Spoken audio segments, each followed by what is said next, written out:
하나님의 귀하신 말씀 함께 보시겠습니다. 출애굽기 20장 1절로 7절 말씀 통해서 하나님의 이름을 헛되이 사용하지 말라라는 제목으로 은혜를 나누시겠습니다. 우리는 다 이름이 있습니다. 하나님께서도 이름이 있었는데도 불구하고 출애굽기 그때에 딱 주셨다는 것입니다. 그래서 모세에게 처음에 하신 말씀은 이 백성에게 가서 내가 어떻게 당신을 소개하는 게 좋겠습니까? 하니까 나는 스스로 있는 자라 그랬습니다. 스스로 있는 자. 그리고 우리 믿음의 사람들은 다 알지만 아담이 하나님 앞에서 지음을 받고 그 다음에 지음을 받은 존재들에게 이름을 다 붙여줬습니다. 그런 명석한 두뇌가 있었습니다. 그리고 굉장히 어떻게 보면은 탁월한 그런 두뇌를 가지고 이렇게 다스리는 복을 누렸습니다. 그런데 지금 하나님께서는 그 과정에서 모세 때까지 하나님의 이름이 어떻게 보면 없었다고 볼 수 있습니다. 그런데 출애굽기 때에 이렇게 하나님께서 여호와라고 말씀하십니다. 여호와라고, 야훼라고. 그러면서 이제 지금 우리가 생각해야 될 것은 무엇인가 하면은 나는 과연 하나님을 어떻게 생각하는가? 그러면 하나님의 이름이 중요하지 않아요?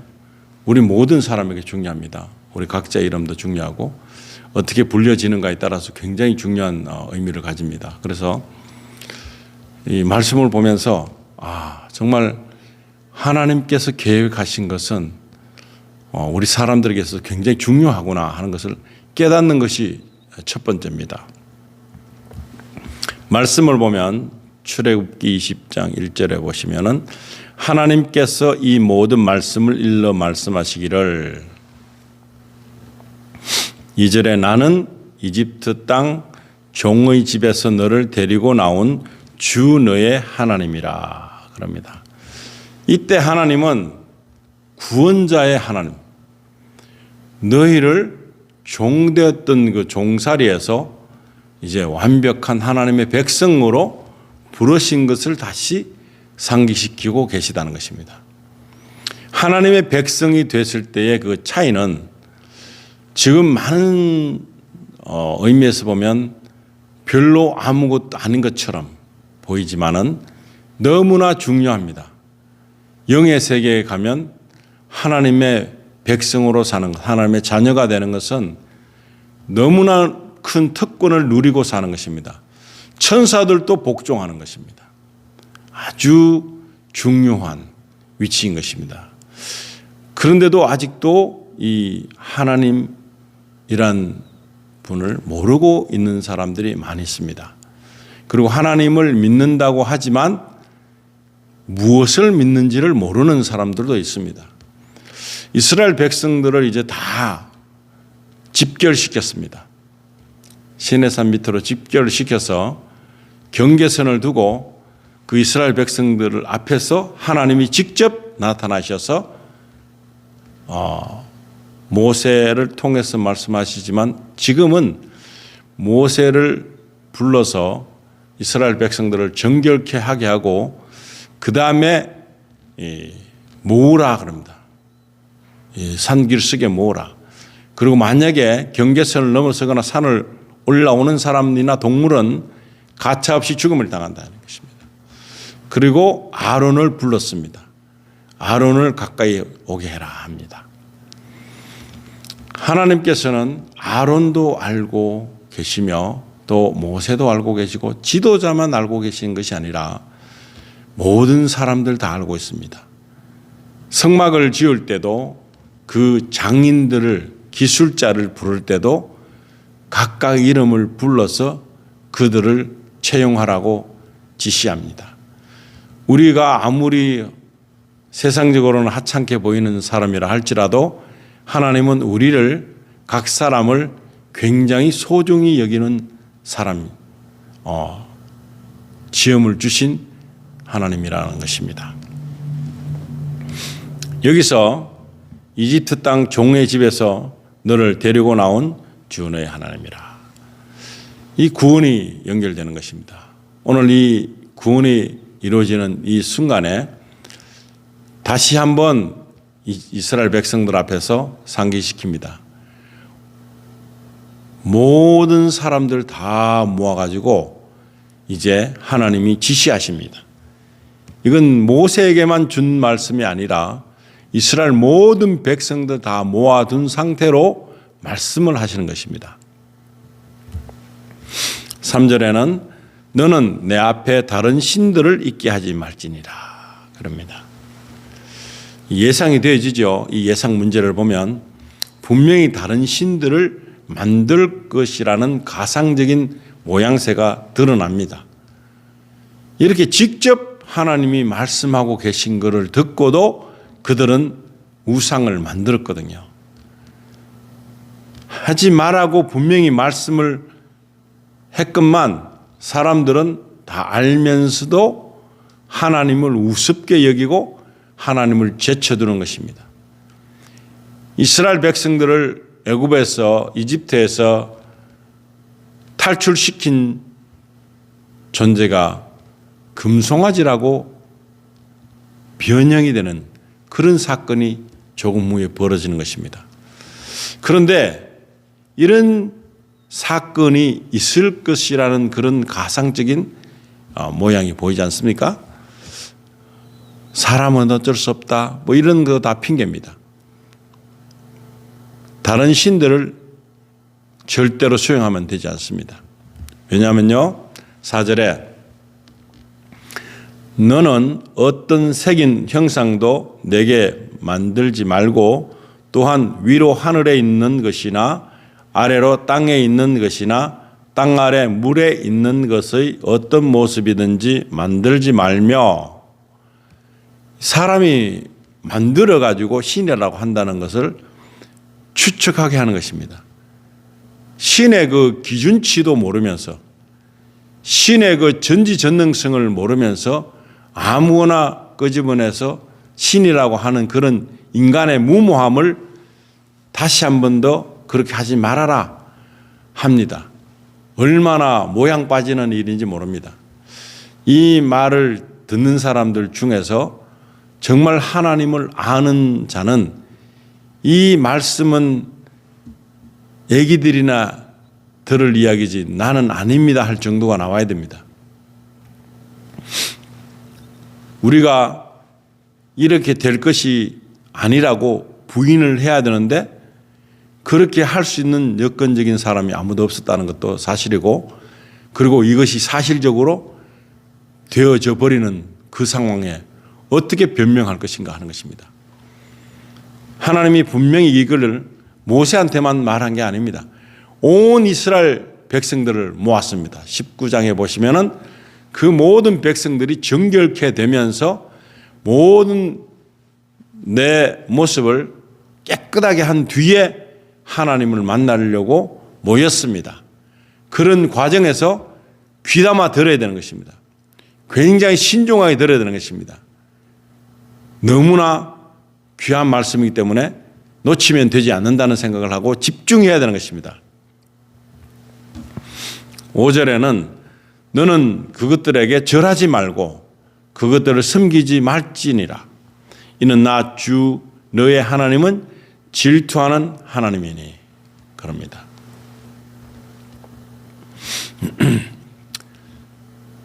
이 우습지 않습니까? 자기가 만드는 거 가지고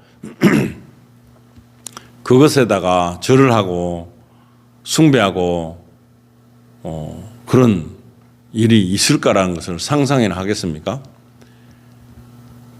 그런데 인간의 머리를 가지고 동물보다 월등히 나았는데도 불구하고 이런 일을 한다는 것이 정말 어리석기 짝이 없는, 정말 아무 존재 가치를 못 느끼는, 자신의 존재를 비하하는 하나님을 무시하고 하나님을 대적하는 그런 일을 한다면 정말 이 말씀을 듣는 이 사람들은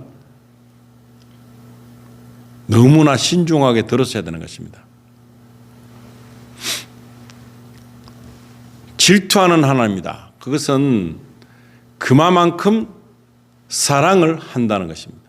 하나님께서 독특하게 생각하고 계시며 아끼시는 존재라는 것을 말하는 것입니다. 여기는 질투라는 것을 잘못 해석하면 시기하고 그런 하나님이 무엇을 시기하겠습니까? 무엇을 질투하겠습니까? 그런 것이 아니라 하나님께서 얼마나 크게 사랑하는지를 먼저 알 필요가 있다는 것입니다. 나를 미워하는 자들의 3, 4대까지 그 아비들의 죄악을 자식들에게 미치게 하고 합니다. 이 사실을 보면 하나님 정말 뒤끝이 있으시네 하겠지만 많은 사람들이 이런 일을 했습니다. 그래서 3, 4대까지가 아니라 어쩌면 더 길게 나갈 수도 있는데 하나님께서는 3, 4대까지만으로 멈췄습니다. 아직도 기회를 준다는 것입니다. 알코올 중독자가 아이를 낳으면 정화하게 건강한 아이를 낳을 수 있겠습니까? 마약 중독자가 아이를 갖게 돼서 낳게 되면 온전한 사람이 태어날 수 있겠습니까? 그 뒤로부터는 계속해서 저주의 그 모습들이 비춰지는 것입니다. 하나님을 미워하는 자들의 3, 4대까지 그 아비들의 죄악을 자식들에게 미치게 한다. 그나마 다행인 것입니다. 3, 4대까지 됐으니까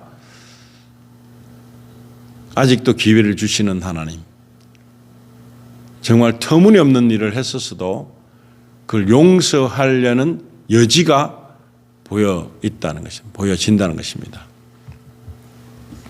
6절에 보시면은 나를 사랑하고 나의 계명들을 지키는 자들에게는 수천 대까지 자비를 나타내리라 합니다.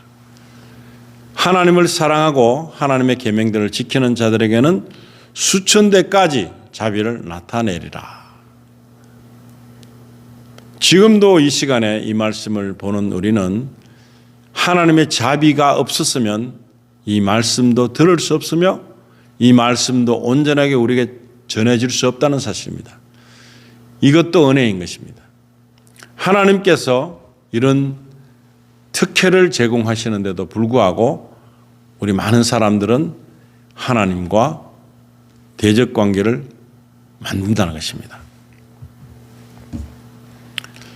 너는 주 너의 하나님의 이름을 헛되이 사용하지 말라. 주는 그의 이름을 헛되이 사용하는 자를 죄 없다고 여기지 아니하리라. 이 이름이 너무나 중요합니다. 하나님을 통틀어서 일컫는 대표어이기 때문에 그렇습니다. 그래서 너의 하나님의 이름을 헛되이 사용하지 말라. 아무 것에나 막 사용하는 사람들 많습니다. 아닌 것이죠. 잘못된 것이죠. 주는 그의 이름을 헛되이 사용한 자를 죄 없다고 여기지 아니한다. 헛되이 사용했으면 죄가 있는 것입니다. 죄가 있다고 하고 하나님과 사이가 친숙할 수가 없습니다. 그런데 우리는 하나님의 이름을 너무 쉽게 여기는 것입니다. 이스라엘 백성들은 여호와 하나님 아버지를 부를 수가 없어서 야훼라고 부르기도 했습니다. 그런데 이 이름 우리는 한국 그 고사 예를 들면 한문적으로 보면 성호라고 합니다. 성호. 근데 굉장한 하나님이 주신 하나님의 이름인데 이걸 부르는데 좋다 이겁니다. 부르는데 헛된 일에 사용하지 말라는 것입니다. 헛된 일. 아무 것이나 하나님 팔아서는 안 된다는 것입니다. 하나님은 우리를 창조하신 창조주, 전능하신 분이지 그냥 사람이 만들어 놓고 그것을 신이라고 여기면서 막 목욕 제기하고 예배하고 막 그런 모습을 보면 아주 신실합니다. 아주 어려운 일을 다 그냥 겪으면서까지도 그걸 수용합니다. 그 우상을 숭배하는데 그만큼 아주 신중하게 하는데 하나님을 일컫는 그 이러면은 합당하지 않는 일들 너무나 많이 하고 있기 때문에 그 너무나 큰 범죄를 했다는 사실, 그것을 기억해야 되는 것입니다. 그리고 그것에 대해서 만약에 체벌을 하신다면 어떤 일이 벌어질까, 나의 인생에 있어서 어떤 일이 생길까 하는 것을 우리가 짐작해야 되는 것입니다. 그것까지도 짐작 못하면 우리는 아주 버려진, 아주 미천한, 천국과는 관계가 없는 그런 삶을 살고 있다는 뜻입니다. 오늘 이 말씀을 보면서 나는 이제 하나님 이름을 어떻게 부를 것인가, 나는 어떤 마음을 가지고 하나님께 기도하는가, 그것이 중요하죠. 하나님을 어떻게 알고 있기 때문에 이런 기도를 할까? 하나님을 잘 모르기 때문에 아무렇게나 하는 기도를 합니다. 그것 또한 헛되이 하나님을 알고 부르는 것입니다. 잘못 부르고 있는 것을 고쳐야 됩니다. 이제부터 틀리게 우리의 구주 하나님, 나를 만드신 분에 대한 예우가 아니라는 것입니다. 예배 때도 똑같습니다. 예배를 누구에게 드립니까? 하나님께 드립니다. 내가 드리는 예배를 통해서 하나님이 영광을 받으십니다. 근데 우리가 드리는 모든 것들이 어쩌면 헛된 것을 망상하고 교회는 왔지만, 웅집한 자리에는 왔지만 하나님과 전혀 상관없는 것에 몰두하고 있는 그 모습은 과연 하나님을 바로 알고 있는 사람일까요? 지금 이 시대에, 이 세대의 교인들, 교회는 어쩌면 이 헛되이 사용하는 사람들로 아주 붐빈다고 볼 수도 있습니다. 그 중에 나는 일부가 아닌지요. 오늘 이 시간에 이것을 생각하면서 나는 이제부터는 다른 마음을 가지고 살아야 되겠다. 하나님의 이름에 합당한 삶을 살아야 되겠다. 하나님이 허락하신 그 긍휼함이 어디까지라고 생각하십니까? 끝도 없는 사랑이라면 가룟 유다를 그렇게 죽게 내버려 두지 않았었겠죠. 하나님을 대적하고 하나님의 계획에 맞서는 사람들을 그렇게 무너지게 할 수는 없지 않는가 생각합니다. 그런데 우리의 선택을 너무나 존중하는 나머지 하나님은 결과만 해결하시지 어떤 것도 우리의 생각을 넘어서지는 않는다는 것입니다. 우리를 존중해 준다는 것입니다. 그 존중함이 잘못돼 가지고 아주 하나님을 망령되이 일컫는, 하나님을 아주 헛되게 부르는 그런 사람들로 채워질 수 있습니다. 그것은 범죄인 것입니다. 그것은 하나님 앞에서 절대로 용서받을 수 없는 그런 모습이 되는 것입니다. 오늘 이 말씀을 보면서 나는 어떤 하나님을 믿고 있는가? 내가 생각하고 있는 하나님은 도대체 어떤 분인가? 내가 지금 하고 있는 모든 일은 하나님과 어떤 관계를 갖고 있는가 하는 것을 먼저 짚어봐야 되는 것입니다. 성경이 말하는 삶대로 나는 가고 있는가? 아니면 내 멋대로 가고 있는가?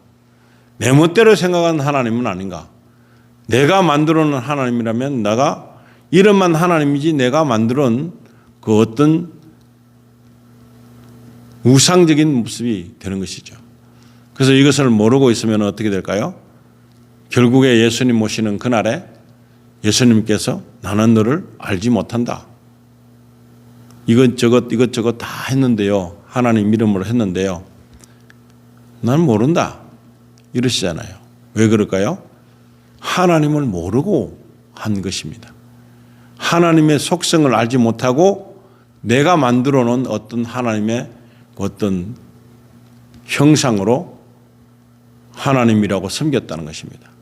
내 기분 좋은 대로, 내가 합당한 대로, 내가 모든 것을 마음대로 할 수 있는 나의 내 식인 하나님을 믿고 있었던 거죠.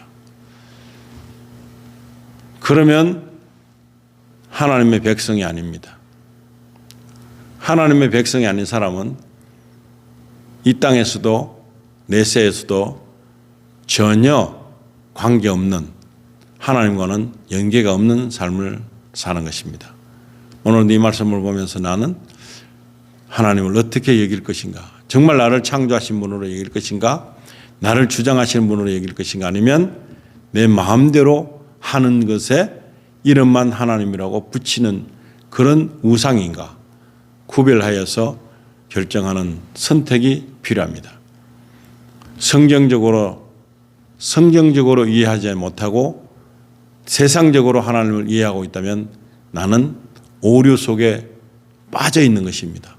오류의 늪에서 헤어나지 못하고 그저 이것이 맞다고 여겨지는 그 고집만 있는 것이지 하나님과는 관계가 없는 삶이라는 것을 깨닫고 하나님을 바로 만나고 바로 믿는 그런 성도들이 되시기를 예수님 이름으로 축복합니다.